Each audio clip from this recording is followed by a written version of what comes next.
Welcome back to today's briefing. Let's start over in South China Sea, where China's up to no good again. Look at this. This is a still from a short video that was published recently by the Philippine Coast Guard showing the Chinese Coast Guard ship number 5203 using its water cannon to try and push over or capsize a small civilian vessel that's right on the left-hand side of that screen. I would love to show you the whole clip, but it's so unstable, I couldn't stabilize it for you. But we do have a lot of overhead unmanned drones recording large portions of the South China Sea. And this event that included 3 ships from the Chinese Coast Guard, 3 ships from the Philippine Coast Guard, plus some supply ships that they're trying to mark over or knock over, were recorded. And we have that video for you here. Before I start the video, I want to point out the large ship on the right-hand side is one of the Philippine resupply ships. The 2 small boats are rib boats, 2 of 6 that the Chinese had launched off their Coast Guard boats to do the following action. Take a look at this video. They're trying to get in the way, cross the bow, and slow down the Philippine Coast Guard resupply vessel so that it can't reach its destination. So right now, the Philippines are trying to bring things like food, water, and fuel for the generator to a handful of Marines that are out on Second Thomas Shoal. Second Thomas Shoal is also claimed by China. And so the Chinese Coast Guard is trying to prevent this resupply so that the Marines don't have enough supplies to stay on Second Thomas Shoal. But now that we have all these unmanned aerial assets all over the area, we are getting video of this footage, and we're going to bring it to you every single time it happens. The destination, like I said, is Sierra Madre. This is the BRP, Beached Marine Outpost on Second Thomas Shoal. The Chinese did make a statement after this event occurred, saying that 2 small Philippine transport ships and 3 Coast Guard ships entered the waters adjacent to Renhai Reef in China's Nanshan Islands without permission of the Chinese Communist Party. Well, the problem is that these reefs are not, it's not the Renai Reef and it's not Nanshan Islands. It's Second Thomas Shoal and it belongs to the Philippines. So ever since the Chinese Communist Party took over some 70 years ago, they've been trying to destroy and remove the Chinese heritage of the dynasties that go back thousands of years. Until recently, they realized they need some of that history to try and make claims in the South China Sea. So they're reaching all the way back to the 12th century, some 800-900 years ago, talking about the Song's dynasty claim in this region and using names that refer to that. But I would like to point out once again, and we'll do this every time, folks, I'm never going to get bored of this, that both China, the Chinese Communist Party, and the Philippines had agreed to abide by the rulings of the Permanent Court of Arbitration at The Hague, and that Permanent Court of Arbitration made a ruling in 2016 saying that these islands that we're talking about today are fully owned by the Philippines. And China has absolutely no legal claim to them as of 2016, folks. Not the 12th century, not going back thousands of years and trying to dig up historical documents that, oh, look at these dashed lines. No, this is recent law that everybody agreed to abide by, except they're just not. So I'm bringing it up every single time. Let's move up to Taiwan. The Taiwan Strait has some interesting activity going on where the Chinese aircraft carrier Shandong is transiting the Taiwan Strait with its destroyer escort from south to north. This is going on time of this recording, and there is absolutely no protest. Taiwan's not saying anything. Japan's taking some photos. That's where these come from. Nobody's protesting this freedom of navigation because this is the type of behavior we expect a professional Navy to exercise. There's no problem with this. No one's protesting. China is sailing the Taiwan Strait and no one's getting in the way. No one's trying to stop them in any way because they've absolutely every right to do this. All right, let's take a look at the big picture here, and full credit to the United States Naval Institute for producing this graphic weekly. Absolutely love it. We're going to start over here in the Pacific Ocean, where we have dual carrier operations going on in the Philippine Sea, folks. We have Ronnie and Carl there working together, and they have Japan's Hyuga helicopter destroyer. That's this thing right here. You see that? Well, look at that thing right there. That's a helicopter destroyer. So I just want to pause for a moment here and talk about this because this is getting out of control. And this is where the editor is probably going to cut this part off. So no one's probably ever going to see this, but I got to vent. This is too much. I was okay. No, I wasn't. I really got upset whenever they started calling cruisers. When I say they, I mean the United States freaking Navy, us, started calling cruisers destroyers. Whenever we built the Zumwalt, one of the largest ships ever made, one of the largest surface combat ships ever made, I think 13,000 tons, riddled with weapons, the thing's enormous, and they called it a destroyer. And I was active duty back then. I was like, wait, what? Why? And the reason given to us back then was that, well, it's a multi-role vessel. It can do multiple things. Ballistic missile defense, freedom of navigation. It can sit off the coast of whatever country and project power. It's got these things that it can do. It can work with the Coast Guard if it wanted to. Therefore, it is a destroyer, despite it being huge and having a ton of weapons. And I was not okay with that. I am definitely not okay with this. This is a fucking aircraft carrier, okay? We even have a designation for this. It's called CVH. It's a aircraft carrying helicopter platform. They even called it, this whole evolution is a large deck evolution, flat deck evolution. So that's why we have the carriers, and then we have a helicopter carrying destroyer with it. They just need to stop with the names, okay? Now, one thing that they did get right, way over there on the far side, that's the Ticonderoga that we still call a cruiser because it is. And then it's escorted by Burks, which I think is probably the best modern warship surface combatant in the world right now. But anyway, long story short, we're working together with Japan in the Philippine Sea, doing this evolution together. Oh, and why is this important? What the hell's going on? Why do we have two aircraft carriers working together when they could be far apart, covering more of an area, right?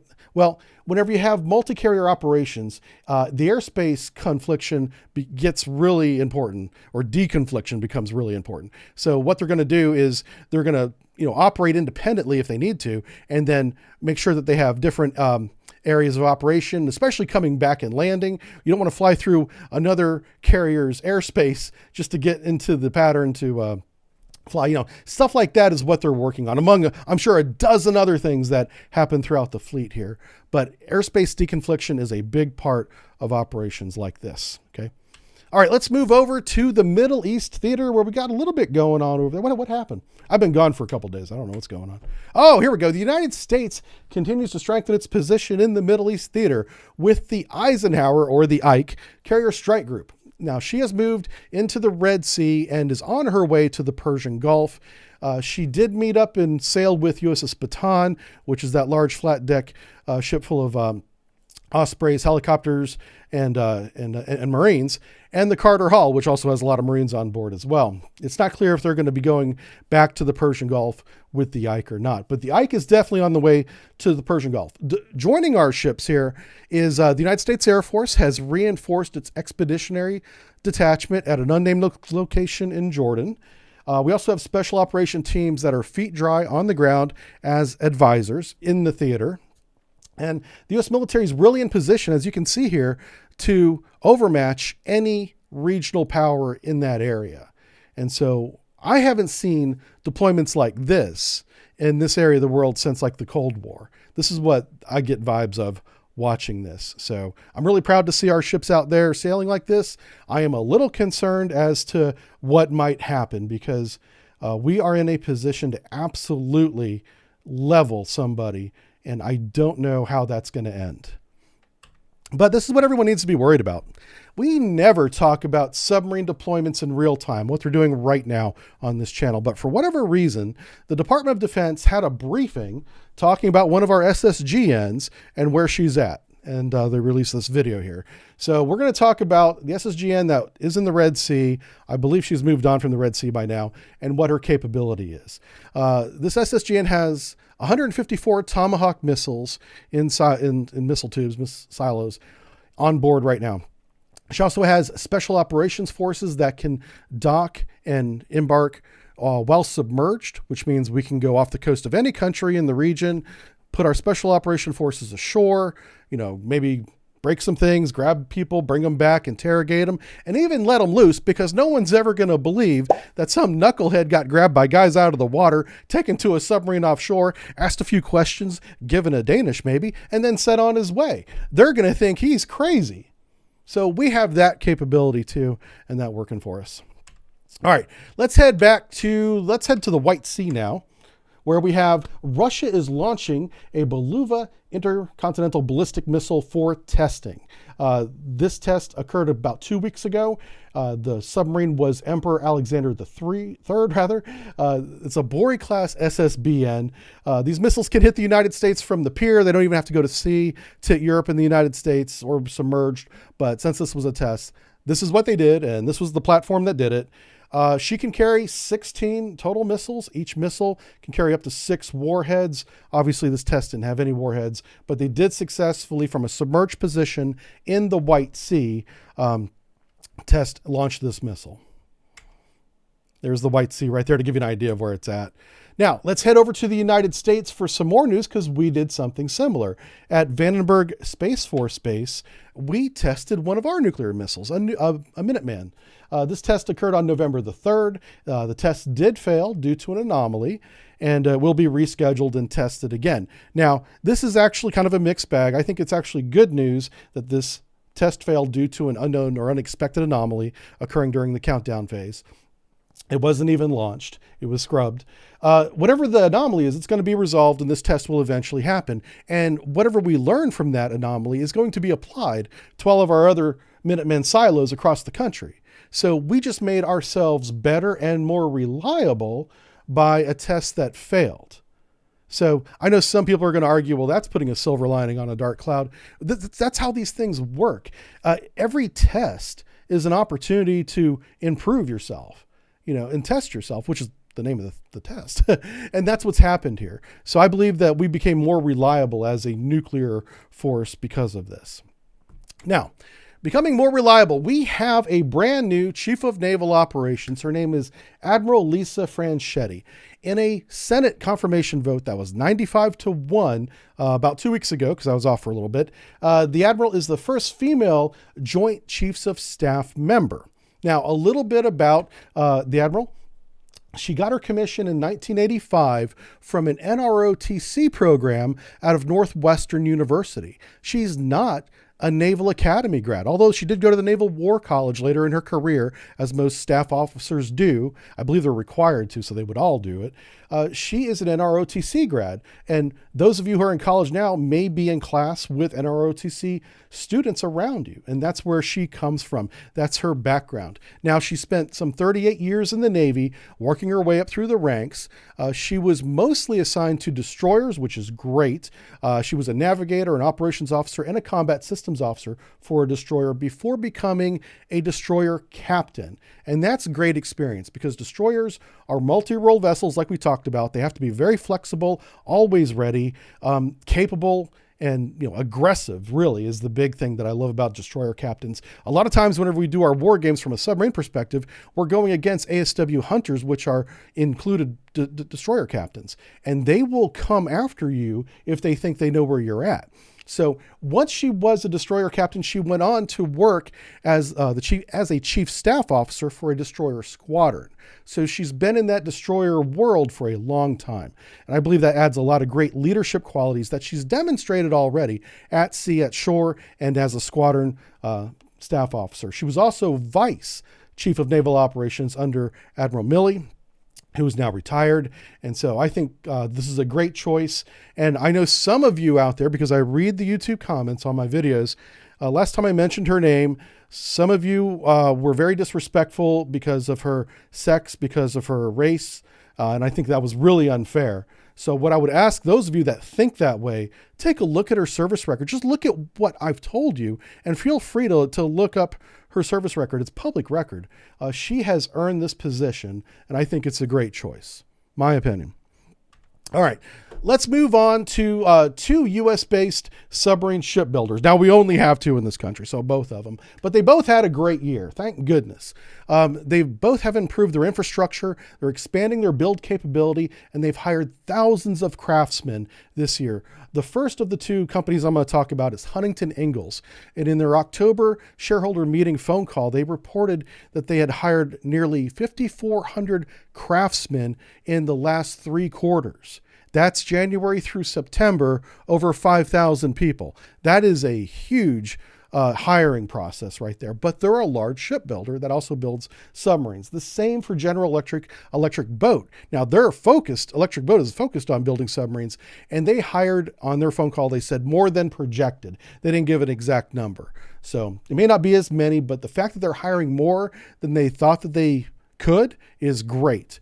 So part of this, the money's coming from the AUKUS deal. That's the deal that we have with Australia and the United Kingdom that includes training Australian sailors to operate nuclear power, vessels, including the Virginia-class submarines here. We're also going to sell 3 Virginia-class submarines to Australia, and we're not building new ones for them. They're going to buy 3 that are already built, and that's the plan anyway. That could change. But the plan right now is to sell them 3 that are already in the water. So we need to increase our capability to build more submarines per year. Right now, we have a 2+1 schedule. What that is 2 Virginia-class submarines, like you see here in the photo, are commissioned every year.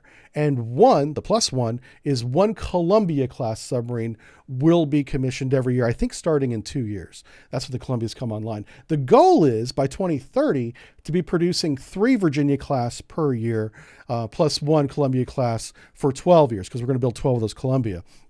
Once the Columbia is done, because that is a large diameter hull, the tooling, the special machinery that's needed to build that will still be available. So there is some talk about once we finish building the Columbia class in another 15 years, at least we'll stop laying the keels in 15 years, we could still use that equipment to build a large diameter submarine.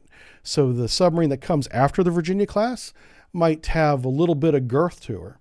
And more space is room for more equipment, more Marines, more special operations, weapons, you name it. So I really look forward to seeing what they do here. So anyway, congratulations to everyone that got hired. If you're looking for a job, General Dynamics and Huntington Ingalls is the place to go. And I hope that we can get a lot of submarines built really quick, especially for the Australians and ourselves. All right. So while I was away, I read a lot of your comments. And one thing that resonated with me, because I am sensitive to this, is some of you mentioned my sponsored segments, because I've got sponsors recently, were too long. And I agree with you. They absolutely were. 90 seconds to 2 minutes, sometimes even longer, is too long of a sponsored segment. So what I would ask is, of the thousands of people that are going to watch this video today, it's going to be over 10,000 today, if you would check out patreon.com/subbrief, we have a $1 tier that gets you all of my lectures. You have access to the entire library, and I publish lectures there 1 calendar year, a full 12 months before they ever make it to YouTube for the ship briefs and sub briefs. That's where you find them, folks. So if I can get you to at least check it out, and some of you subscribe, that would definitely reduce my dependency on sponsors. All right. Thanks for watching, everybody. Have a great one.